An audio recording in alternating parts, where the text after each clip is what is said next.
he's got that incredible profession. He's really charming, all that stuff. And you are just all in right off the bat. And so by nature, you're going to be giving a lot when he still hasn't made those investments. And as humans, we value through psychology. I love your thoughts on the psychological effect of this. We value what it is that we work for. And when we're constantly giving this unearned affection to someone who, again, hasn't put in that time and energy into us, that is going to naturally repel a lot of those high value guys. All right, Gary, today we're going to be talking about the 7 biggest turnoffs for men. Let me ask you a very important question. When you were growing up as a little boy, did you think that when you were an older man, your profession would be talking about turnoffs? No, man. Did you? I definitely thought I was going to be more of a police officer. Maybe a professional baseball player, but not male turnoffs. No, that was not in my future. No, definitely not for me either. I was thinking more like professional snowboarder. That was always my goal. Sadly, luckily, I was not good enough. So I got to talk about this wonderful topic today. But I think it's a really important topic for so many women, because I think there's so many misconceptions out there when it comes to this particular topic. And I think that one of the biggest things that I've seen over the years is that when women think about turnoffs for men, they immediately go into the physical attributes. What are things about them that turn off men? And it's usually very like tactical, like makeup, or what do I wear, or am I gaining weight, and things like that. Have you noticed that? I feel like that's like immediately where people's minds go. Yeah, I mean, I think, people make the mistake of thinking like every guy in the world is completely superficial and only focused on physical things. And don't get me wrong, that a lot of guys are focused on those things. And I think everyone, to be fair, is focused on those things initially. But, for most of the people that are dating, they're not dating to date for the rest of their life. They're dating for a long-term relationship. And so, once you start shifting from that dating phase into the forever phase, you really have to start looking at some more meaningful things. And that's where I think women don't always actually make that transition. Yeah, I totally agree. And I think that's really where I want to focus this conversation today, is about those turnoffs on an emotional level when we're dating. And I thought I would tell this very brief story of this woman, this poor woman. I've talked about her a few times over the past year. I went out with her probably about 10 years ago. I met her I was actually being auctioned off at a dating event. It was like a really weird thing. It's just like a side note. I don't know why I was there. It was like I was being auctioned off and with a bunch of other men, and I met her. She didn't bid for me. Okay. And I met her there, and she was like one of the most beautiful women I'd ever met. Like, I was just blown away. I was really excited to go out with her. And I remember when we were flirting, and I ended up getting her phone number, and we did go on a subsequent date a few days later. And legitimately, everything we're going to be talking about today, she fell into the trap. And I'm telling you, by the end of that date, I could not have been more turned off by this woman. I never saw her again. It was just like, it was one of those moments that really kind of rings true, this whole story about like turnoffs and it being much more of an emotional turnoff than a physical turnoff, because I'm telling you. And then I remember after that, I went out with some women who would not be traditionally like my type physically, but I was way more attracted to them, way more turned on by them. I don't know. Have you ever had experiences like that back when you were dating? Yeah. I mean, it's really funny that you bring this up, because I actually did my first published study ever was on this basic phenomenon, which is, I always had this experience where it's like, I had women kind of like, I never auctioned myself off, right? But it was like, you should try. You'd meet these girls who were like super beautiful, but then you'd start talking to them, and it's like, I don't know, for me, like, if you're not smart, major turn off. And like, oh my God, like totally like materialistic and like all like, I just can't. And so it's those type of people just aren't attractive to me. It doesn't matter like how you look. But then, exactly the opposite experience like you described, which is, women that they're not like drop dead gorgeous beauties or anything like that, but it's like, they're cool. Like, they're fun to hang out with. Like, they're down to earth. They're fun. Like, that is a lot more attractive. And so I actually published a study where it shows exactly that effect, where it's, I called it personality goes a long way. And so, people who are attractive, if you subsequently find out that they have a bunch of like flaws in their personality, they actually become physically less attractive. But it goes the other way too. And so, if you're not as physically attractive, you don't have to get plastic surgery. You don't have to go to the gym 7 days a week. Just, the greatest thing about that study is it just says, what you got to do? Just be a better person. And you're going to be more physically attractive to people, which is nice. Yeah, absolutely. And so today, I really want to be focusing on our energy on turnoffs. What are typical turnoffs when you're going out with a high value man who is open to a relationship? Because if we're talking about going out with a guy who's just looking for short-term flings and just, wants to take you home that night and have his way with you and then never talk to you again, those are going to be different types of turnoffs than with a man who's high value. He's got his shit together. He's the type of man who would be very open to something long-term with you if things work out and things click. And that's really where I think we should be focusing our energy, because those are the types of men that we want to attract. Yeah. And let's be honest, like in those short-term situations, like the list of turnoffs and those short-term bring you home kind of thing, it's like maybe one or two things. Like it's not a long list. Yeah. It's kind of like ordering the hamburger at dinner when you should have ordered a salad. Like, if a guy's going to be turned off by that, and by the way, if you want to get the burger, but, try to stay classy, I think, overall. But like, look, if that's going to be the deal breaker, God help us. He's obviously not going to be the one for you regardless.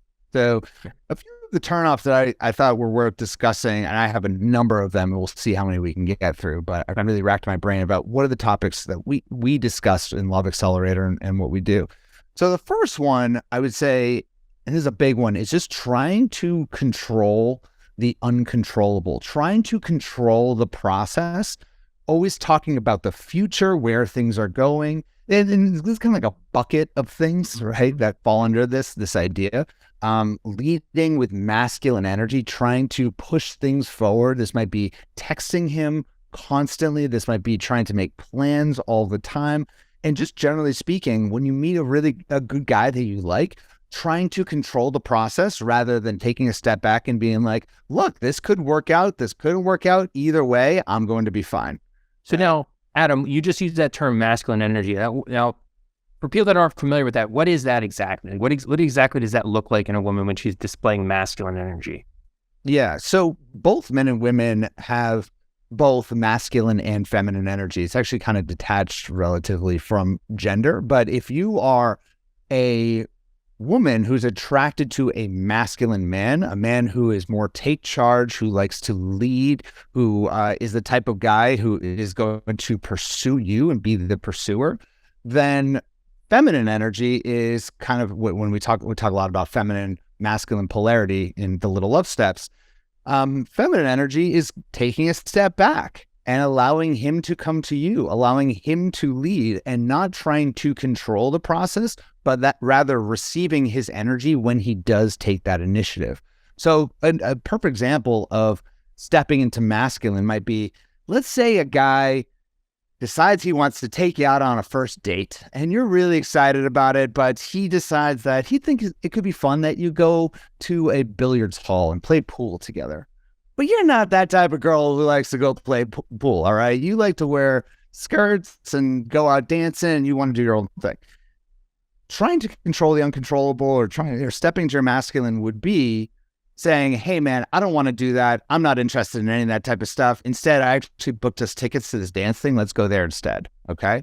You've literally just chopped off his you-know-what, and the masculine men out there are just going to be repelled by that type of energy. And so this is where we, and I think there's a huge misconception when it comes to these things, because a lot of, especially high-powered females that we work with, certainly with our work, they think that feminine energy is actually a weak energy. Like by leaning to your feminine, oh, that means I got to let the man make all the decisions, so on and so forth. No, go to the billiard hall, go play pool, let him lead the night, and you sit back and you decide every single step of the way whether or not he's a good fit for you. Yeah, gather information.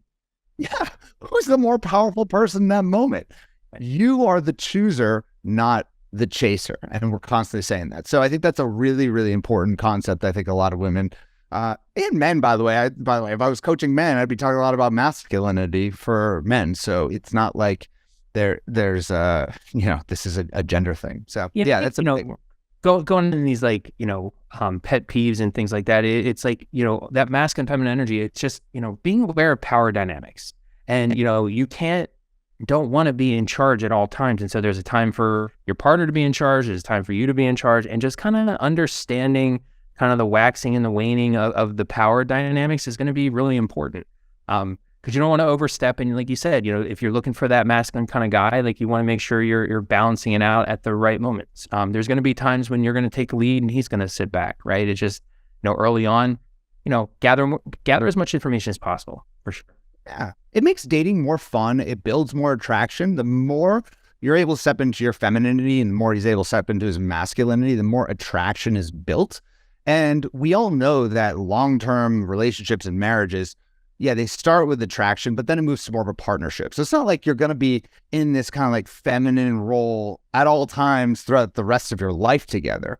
It's more so in the earlier stages when you're kind of building this connection and through that bonding phase of meeting someone where we want to be super intentional about this. But there's a whole podcast in itself. There's actually a whole course in itself that we teach. So I want to make sure we get to everything. But that's definitely the biggest thing that I find with a lot of high-powered females is they're always just trying to control everything rather than going to it with a mindset of, you know what, I'm going to relinquish control. I'm just going to go out there. I'm just going to go on dates, see where things go, let these guys make their move, and I'm going to decide who's right for me. And I think that's a very, very powerful mindset that, by the way, is very, very attractive. Yeah, and I think one of the other things that comes in with that control and just kind of like that masculine energy sometimes that fits in right here is I think a lot of the high-powered women too also, they're successful because they have a plan. Like they're very organized. They have everything. They have every part of their life planned out. Everything's kind of smooth machine. Everything's running on time. And they try to approach the relationship that way too. And sometimes that's, in terms of talking about the future too fast or trying to plan out like every phase of the relationship right here while we're in phase one, like let's try to plan out the whole course of everything right now. And it's even coming down to like trying to control those initial meetings and making some of those first meetings more like a job interview. Where it's like, I got this checklist, pal, and it's like, you're going to check every box. And it's like, I'm just going to rapid fire question, and then just, okay, no, go on, right? I'm going to check your references and then we're going to go. That's where I think some of that controlling stuff comes into. Yep. Here's the number one sign for all those ladies listening to this right now. Here's the number one sign you're doing this. If you're constantly saying that, I don't want to waste time when I'm dating. I always hear this from a lot of women. I get it. You don't want to waste time, so you want to just jump to it. You want to go on that first date and make sure you're totally aligned from now until the next 40 years of your life because you don't want to waste time. But really what you're saying is, I don't want to get hurt. I don't want to get burned. And I want to just kind of jump ahead of this whole situation so that I don't put myself in a vulnerable situation. But the reality is, if you're jumping ahead like that, you're just, once again, you're breaking that fun, exciting moment and you're breaking the attraction. And really those first couple dates, you want to be building that attraction, you want to be creating that mystery. So I think that's really, really important. And the women that do this well, excuse me, the women who do this well, this is the difference maker. This is where physical appearance really is not the breaking factor here. It's not the decision making. Because I know a lot of women who are not, again, traditionally fall over crazy attractive to the opposite sex who can implement this concept and the rest of the concepts and be extremely successful with men. And I know plenty of women who are the models who are constantly trying to control everything. And they are wondering why after the fifth date, guys aren't there anymore. So it's a really, really important concept. And it's really, really helpful. And by the way, if any men are listening, sorry, I don't know what's in my throat. Excuse me. For the men out there as well, for like the 1% of men who are listening to this, same concept works for you guys as well. So really, really important to think about. The second thing that I want to discuss with you that is a huge turnoff for men, and most people will call this neediness, but I don't love that word and I don't use it very often. So instead, and I think that there's actually a nuance here, instead I call it unearned affection. And this is when you give affection to a person or a man who hasn't yet earned it. He hasn't yet invested his time, energy, and resources into you and to trying to win you over. It's like when you go on a date with a guy and, on paper, he's amazing, right? He's got that incredible profession. He's really charming, all that stuff. And you are just all in right off the bat. And so by nature, you're going to be giving a lot when he still hasn't made those investments. And as humans, we value through psychology. I love your thoughts on the psychological effect of this. We value what it is that we work for. And when we're constantly giving this unearned affection to someone who, again, hasn't put in that time and energy into us, that is going to naturally repel a lot of those high value guys. Yeah. I mean, I think you want to make somebody work for it, right? And you shouldn't, if you're coming from this perspective that you're confident and you're high value, you should approach that as like, you've got to do something to really impress me for me to get to that level with you. And I think a lot of times that unearned affection, it comes out of a place of insecurity where it's like, please, please, please like me. I hope, oh gosh, why? I hope you like, and it's like, that's the wrong mindset. It's like, of course he's going to like me. Like, don't be impressed by the fact that some guy likes you. Of course guys are going to like you. He's not going to be the only one either. And so when you approach it from that mindset, it's not that you're playing a game. It's not like you're like playing hard to get or any of that kind of stuff. It's just like this like level of like confidence and like, you've got to earn my affection. I'm not dying to impress you. It's exactly how you would coach somebody to go into a job interview for a job they really want. Like, you don't go to a job interview desperately, please, please, please like me. And they're going to like, you're never getting that job. Right. And so it's kind of the same principle here with dating. Yeah, that's so true. Yeah. I mean, look, we don't play hard to get. We just are hard to get. Like there's a difference between playing hard to get and being hard to get. And if we can create a lifestyle and a life where someone is going to have to really overcome a lot in order to win your heart, because you have options, because you have an incredible life already, and you're going to really protect that life and not just let any dude come in that took you out on a good first date, that's where suddenly men are going to need to start earning your affection. And of course, the more he invests in you, the more he shows up, the more that he follows through on his word and takes you out and continues to spend time with you and shows his affection to you, of course, we're going to open our heart to him. It's just when you go on that third date and suddenly you're starting to think about that wedding with him and then that white picket fence and those 3 kiddos together, that's where just naturally you're going to give him a lot of this unearned affection. And sometimes when it comes to like slowing things down and pacing things, you got to kind of give yourself that gut check and be like, wait a second, I don't even know this dude yet. Right. Who is this guy? Like, just hold on a second. Hold on. Like, I'm creating stories in my own head about this person. Take a step back. I don't really know him yet. Let's give him an opportunity to let him show up for me. And then you go from there. And when you do this correctly, suddenly men, they will step in back to this masculine thing. They will step into their masculine and they will want to earn your affection, which in turn is a turn on. Right. Well, it also gives like too roundabout. Does that make sense? No, it makes perfect sense. Because it also gives this implicit signal that says like that she's not like other women, right? Like guys have been around. They've been around a lot of other women, and they know like it's a typical girl move to just be like, oh my gosh, please, please, right? And it's like no. The women also have to realize, going back to this thing about not being impressed, like every guy's got a handful of good dates in him, right? And so those first 3, like you're getting the best of the best material. Like you're getting the prime stuff, right? And so like you can't be that impressed with that. Like you gotta pace, like you just said. So much of what we've been saying today is about slow it down, don't get ahead of yourself, right? Don't try to control it, don't like start making stories in your head. And because not only is it counterproductive for you, but those things actually are turnoffs for men as well. Yeah, so true.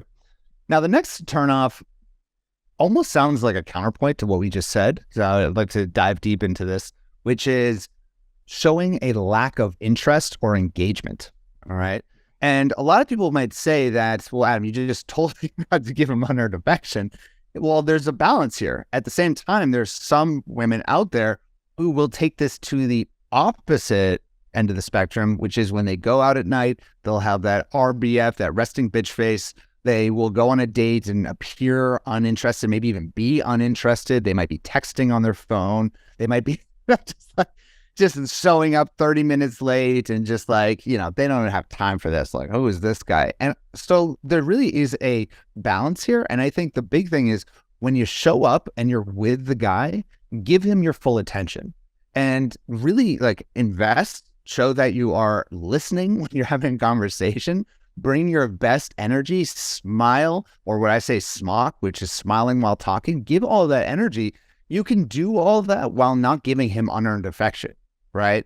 And so we still want to be going on dates and bringing our best energy and really bringing our best self, while at the same time just keeping a level head. Yeah, I mean, no one wants to be with the person who we kind of are giving off that vibe of like, I'm too good for you.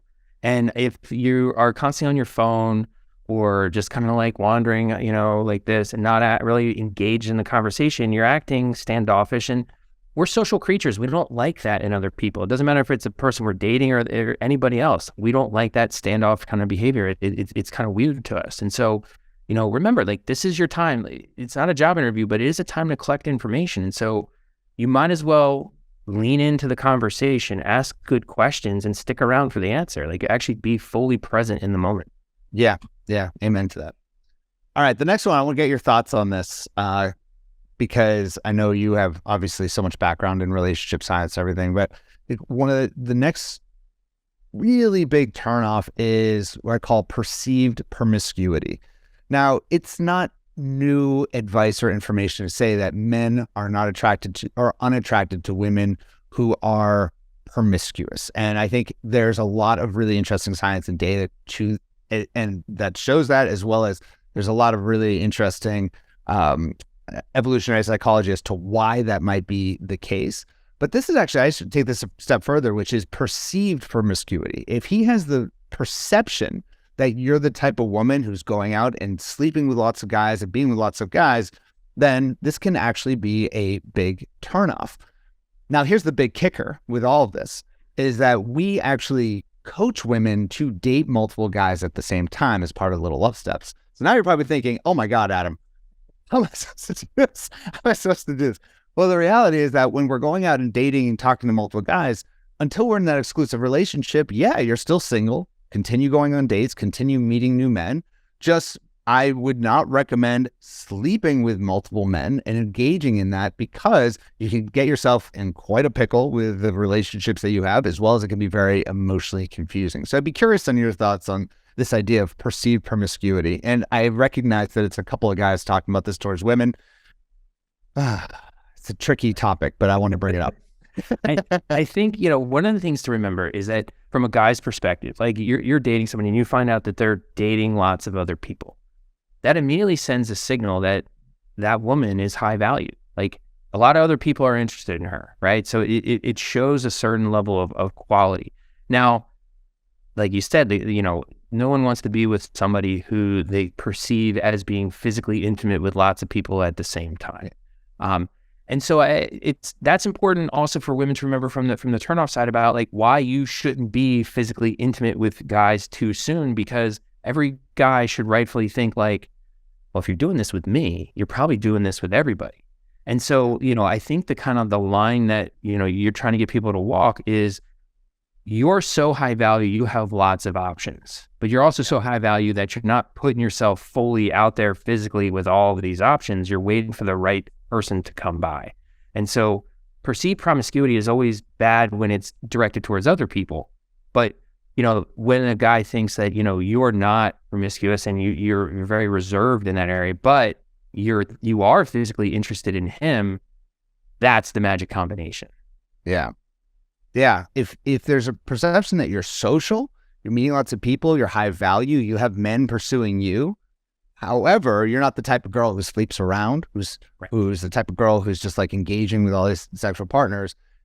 And at the same time, you're interested in that with him. Oh my God. Now that really raises your value. Now he's special. Yeah, he's special. I'm amazing. Yeah. Yeah, there's a number of different books on this topic when it comes to just, I talked about evolutionary psychology where, and I don't know how much research you've done on this or reading, but they talk about how before we were able to have DNA tests and know who's the father of a child, there was, like, think about it, for 99.9999% of human history, if a woman was pregnant, there was no guarantee that it was actually your child. And so there's a theory that men do not want to get sexually involved with a woman and certainly procreate with a woman who is perceived to be promiscuous, because there's always this looming concern in the back of their mind that, ooh, I might be raising the child of some other dude who's like 6'5" and has a 6-pack abs. And there's a lot of interesting research that shows as well that when a woman's even ovulating, she might cheat on her male partner with a guy who is super high value just during that time, and then have that child raised by the nice guy. Yeah, by the nice guy. Yeah, exactly. So have you done much research in that area? I have not. Yeah, I don't really dabble in the evolutionary psych side of things, but that was a pretty good summary of some of the research that's out there. It's exactly, what you just described. Yeah. Nowadays, 23andMe, man, can't get away with that. Can't get away with That's right. You can test me. Test me. Yeah, exactly. But you know what? Our monkey brains have not caught up to technology, so that's a big concern for sure. So let's see, where are we? The other turnoff that I came up with 3 minutes before this, but I kind of liked it. It's a little catchy. I call it the double O effect. Maybe 00. I need to make this a little bit catchier, like 007 or something, but 00, which is obvious and ordinary. So one of the first things that we do when we start working with clients is we start developing what we call their unique, concise identity. And we want to get really clear about what makes you very unique, what makes you exciting. And by the way, everyone, I don't care if you consider yourself to be the most boring human being on the planet, there's something about you that makes you special, and there's something about you that you can bring to a first date or to a relationship that is very unique. And starting to define that identity and leaning into that identity is incredibly powerful when you're actually getting out there and dating. So a turnoff would be going on a date and just being, everything you say is completely obvious, and you show up and you're just totally ordinary, and the reality is online dating is just a sea of sameness. There's just like thousands of profiles that people are looking at constantly. And I think as humans, we're constantly just trying to find something that's unique in all these different profiles. So what can set you apart is just having that kind of identity. I don't know. I'm curious on your thoughts on this. I mean, we don't want somebody who's basic. Right? We don't want the vanilla ice cream, plain person, plain Jane. Like, we want somebody that has a little something to them, right? Because that's interesting. Like, we like interesting things, we like mysterious things. And I think one of the mistakes people make in this area is, everyone has their quirks. Everyone has like the weird kinds of things that they do. They're like, yeah, this is kind of like not mainstream. And people make the mistake of hiding those things when they're dating, when they should really do the opposite, is lean into those things. Because if you have this like weird thing and like you're into like a certain kind of anime, or you're into some kind of gaming, or you're into certain kind of food, put it out there, because other people are into that stuff too. And then when they see that you are, like, oh my gosh, I found my unicorn. Like, you are the one. Like, it then becomes really, really special. And even if it's not a perfect match, it's like, oh, this person brings something interesting to the table. Like, they're like me in a lot of ways, but they're dislike me. And so it's actually an opportunity to grow and learn new things, which people generally really like too. And that's like one of the best parts of meeting new people in relationships, is that opportunity to grow. And so all that new stuff that you think is like kind of weird, put it out there. Like, attract the kind of people that are into you. Own it. And even if guys not into anime, which I don't know anything about anime, so forgive me here. Let's just say it's something kind of weird like that. Let's say I'm sorry, it's not weird. I don't know. Sorry for those anime people who are listening, like the 5 people.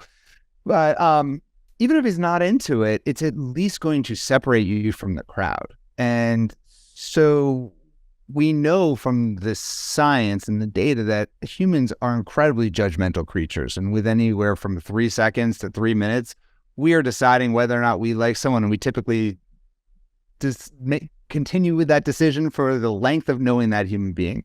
So if within the first few minutes we can display that identity in a subtle way and talk about those things to an extent in a humble way, once again, it kind of sets you apart. And it's like, oh, interesting. She's not just like an accountant who goes, watches Netflix every night and, eats Ben and Jerry's, whatever it is. She's like, she's into anime. It's really interesting. I was actually, something that stuck in my head as I was thinking about this is, like, I remember when I was single, I was really into motorcycles at the time. I still have a motorcycle, but I was like really into it at the time. And I probably talked about it too much, like douche factor, but I would be in women's phone as motorcycle boy. Like, I think I'm still in multiple phones out there. It's just like Adam motorcycle guy.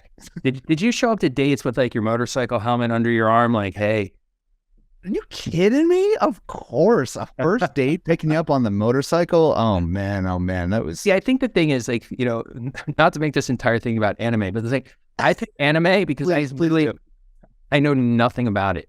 But if I was dating somebody and they said they're in anime, I would personally look at that as like, that's something I know nothing about. Oh my gosh, I will have 1,000 questions. That's guaranteed to be a good conversation because it's something they like. They're going to like to talk about it. I like to learn new things. So that's a win-win. And that's the other thing for women to just kind of think about with the guy is like, it doesn't have to be like, he should be curious. Him being curious about you is a really important trait. So if it's something that's new and different, it's a chance for you to see how curious he actually is about you.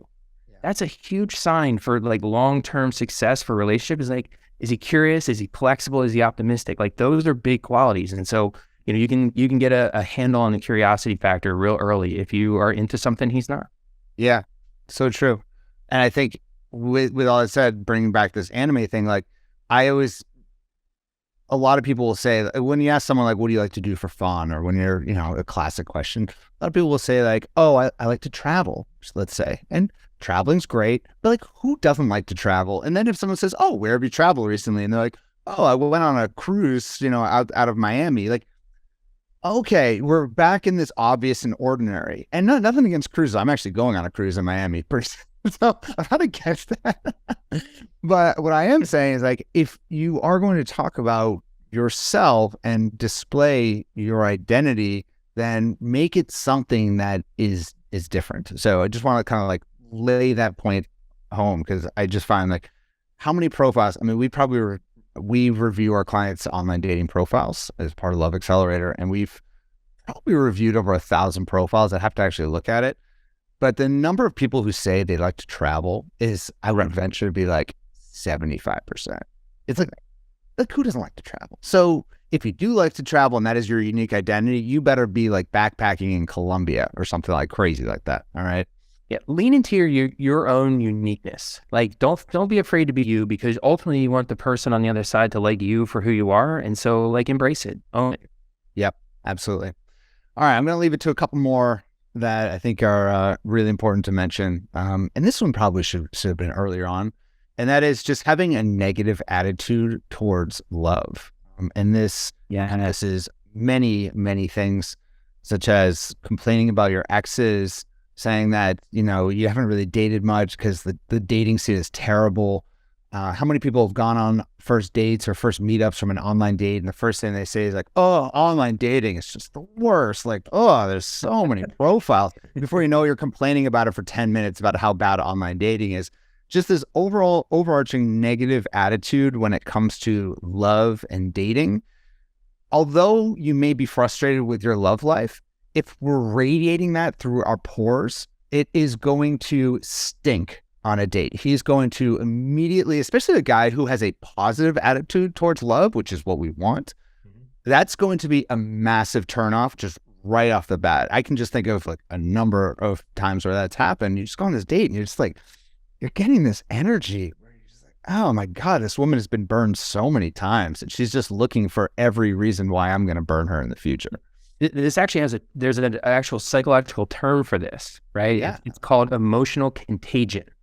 And so if you're being negative, it just encourages it's catchy, right? It's like the other, oh, we're being negative here. Okay, I got a negative story. And then there's also this thing where it's like, I'm negative and I'm going to be a little bit more negative and I'm going to be more like, and you're just escalating in the complete wrong direction, right? Right. But it is fair though. It's like, we don't like complainers, right? So that you don't want negative energy just for that reason. And particularly if you're complaining about men in general, guess what? The person on the other side, he's part of that group. And it's not lost on him that he's part of that group. You start complaining about past relationships. You're thinking, oh, that's not going to affect him. He's thinking like, what's she going to say about me? Like what's going on? Like why? And remember, like you should know this. And he also knows like you're the common denominator in all your relationships. So if you have this long string of woe is me tales about relationships, whoa, like that's not something you want to invest in. Like that's a risky bet. And so you have to take some perspective. Perspective taking is a magic skill when it comes to relationships. And like, you got to hear what you sound like from his perspective. Yeah. Yeah. And this can be hard. And I don't love the term fake it till you make it, although I do believe in it in some senses. I think with this one, if you do have a negative attitude towards love on the first couple dates, fake it till you make it and be super intentional about just bringing your best energy. And even if dating has really burned you, it's one of the most enlightening times of your life. It's the most, just reposition it. I don't want you to lie, but like reposition it, reframe it. And you're just at the stage where you're just so excited to be meeting new people and you're so excited to be here with him. And you're at this new stage and this new time in your life where, oh my God, the opportunities are just endless, right? And so I wouldn't say opportunities are endless, but you get my gist on this one. Just bringing that type of energy, even if you're not necessarily feeling it in your core. And the cool thing is once you start saying things like that are bringing a positive attitude, positive energy, once you start saying those words, you're actually going to start tricking your brain a little bit into believing it. Yes. I love that you said, I don't like the fake it till you make it part, because you don't have to fake it. And that's the thing is like, I don't care what your relationship past is. And it's impossible that it was 100% terrible. It's impossible. Like there were some good things. And it's like, you get a choice here.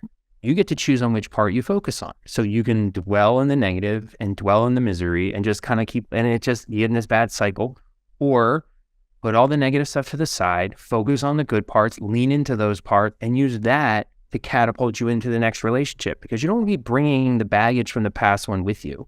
It's not fair to the next person, and it's not fair to yourself. Like, give your new relationship a chance. And it's like, don't start off on this bad. Like, you end up in a long-term relationship, you'll eventually get to like, your old war stories and things like that. But it's like that, give that time. Like, don't let that be the first impression people have of you.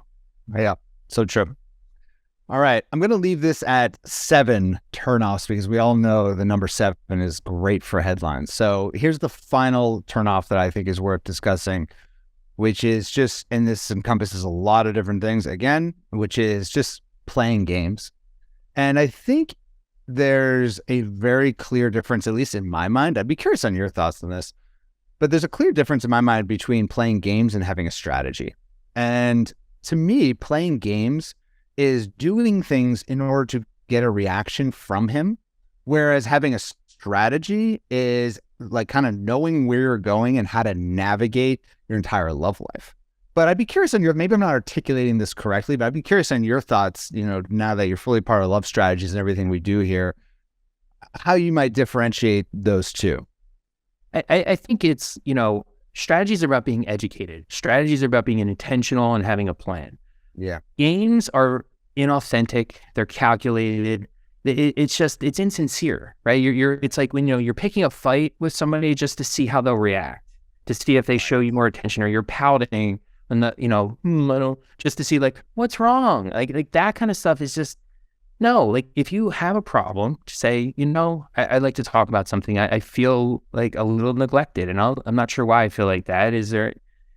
Have a conversation, like be an adult about it. And that's where I think the playing games thing is very different. It's, some people are like, oh, you have to really try to make him jealous to see what he does. It's like, no, like adults don't do that. People in long-term, happy, fulfilling relationships, they don't do that stuff.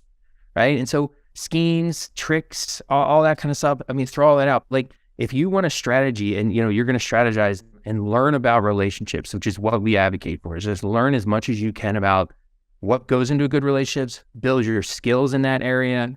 That's a strategy. That's a strategy to set yourself up for success. And it's something people do in almost every area of their life, but relationships, oddly enough. And so, it's really time for people to, embrace that, let's be a little bit more mindful and intentional about how we do this. Amen to that. Well, that was really fun, Gary. Anything else you want to add to this conversation? I think that's everything for me.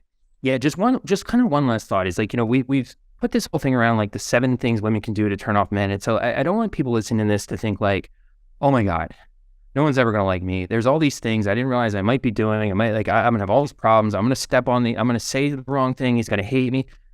No one's perfect. No, we're not saying you have to be perfect. We're just saying like there are certain, and you're still, even with knowing about some of these things, we all make mistakes. Like Adam and I are both relationship people. Like I'm sure our wives would both let you know that we make mistakes in our relationships. Like, so it's not about being perfect. It's just being more informed, a little bit more strategic about like maybe some of the things you thought were a good idea to do really aren't such a good idea. And remember, you're not perfect. Now there's your partner. And so no one's expecting perfection. All we're expecting is progress. Yeah, exactly. And with any of these things, like you probably learned a lot about men throughout this period, throughout this even podcast right now. And as you've been dating, it's just every step forward is just a part of the process. Trust me, I have definitely, as I'm sure you have, Gary, turned off women for a number of different reasons. Frankly, everything in this list I have personally done. But the difference, I think, between people who don't ultimately find success in this area of their life or work on their love life are those who, there are two people. One is they just want to blame men and, all men are the worst. Or the other are like, I'm going to learn from that. Maybe I'll approach this differently next time. And then you just slowly but surely start to kind of grow and as a person throughout this process. I call it, it's like kind of a personal exponential growth curve. Like if you just keep growing a little bit every date you go on, every interaction you have, every relationship you have, suddenly in a year, oh my God, it's going to be like an exponential growth curve. And so many people want like that one thing. What's that one little tactic I can use? That's the game playing. We don't do that stuff. We focus on strategy. And once you start really doing this everything we're talking about actually becomes innate in what you do. So yeah, I think that's a really good point, Gary. And I appreciate that point. Yeah. And it's just, remember, every successful person has failed. The only thing is that they didn't let it like take them completely out of the game. Right. And so like you learn, you either find love or you learn. Right. And that's what we say that all the time. And so, it's about learning and getting better every time. Yeah. Amen to that. Thanks, Gary.